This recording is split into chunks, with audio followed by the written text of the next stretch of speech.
Welcome to Kishore academy. இன்றைக்கி இந்த வீடியோவில் 6th standard maths English medium third term exercise 2.2ல் சம் 5 என்ன அப்படிங்கிறத பார்க்க போகிறோம். இதில் ஃபர்ஸ்ட்டு 3 சப்டிவிஷனுக்கு ஆன்சர் இதுக்கு ப்ரீவியஸ் வீடியோவில் பார்த்துட்டோம். ஸோ நம்ம டேரெக்டாக question number 4 and 5 4 and 5th சப்டிவிஷனுக்கு ஆன்சர் என்ன அப்படிங்கிறத இந்த வீடியோவில் நம்ம என்ன செய்ய போகிறோம் பார்க்க போகிறோம். Okay, fourth question, find the pairs of letters which are opposite of a number. அப்படின்னா என்ன அர்த்தம் அப்படின்னா, ஃபர்ஸ்ட் இங்கே இருக்கிற எல்லாத்துக்கும் வேல்யூ என்னங்கிறத எழுதிக்கோங்க. ஸோ எஃப் தான் 0னா பியோட வேல்யூ வந்து 2, ரைட்? ஹெச்சோட வேல்யூ வந்து 4, ரைட்? ஜேயோட வேல்யூ வந்து 5 அண்ட் டியோட வேல்யூ வந்து 6 அண்ட் ஐயோட வேல்யூ வந்து 8.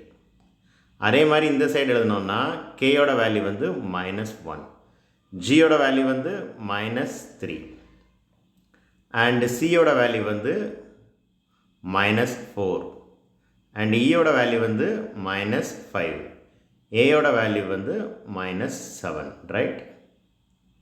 இப்போது ஆப்போசிட் ஆஃப் ஏ நம்பர்னால் என்ன அர்த்தம் அப்படின்னா 2 - 2 4 - 4 அப்படி இருக்கணும். இப்போ இங்கே பாருங்கள், இதில் 1 இல்லை ஆனால் -1 இருக்குது, விட்டுடலாம். 2 இருக்குது, -2 இல்லை, விட்டுடலாம். -3 இருக்குது, 3 இல்லை, அதனால் அதையும் விட்டுடலாம். ஆனால் 4 - 4 இருக்குது. அதே மாதிரி 5 - 5 இருக்குது. பார்த்தீங்கன்னா இந்த ரெண்டும் தான் பேராக இருக்கும். அப்போ இதோட நம்பர்ஸ் என்ன அப்படிங்கிறது எழுதுனா போதும். -4க்கு இதோட லெட்டர்ஸ் என்ன அப்படிங்கிறது எழுதுனா போதும்.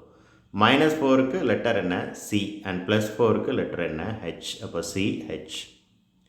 அதே மாதிரி -5க்கு இ, 5க்கு வந்து ஜே. அவ்வளோதான், இவ்வளோ எழுதினாலே போதும்.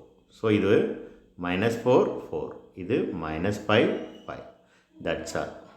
Okay, last question, say true or false. 6 unit to the left of D is -6. D எங்கே இருக்குது? இந்த இருக்குது. இங்கேருந்து 6 யூனிட்ஸ் லெஃப்ட் வர சொல்லியிருக்கிறாங்க. லெஃப்ட் சைடுனா இதுதான் லெஃப்ட் சைடு. அப்போ 6 யூனிட்ஸ் வரலாமா?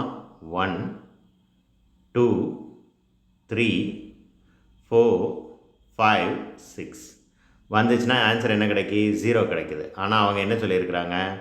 -6 கிடைக்கும்னு சொல்லியிருக்கிறாங்க. So the statement is false.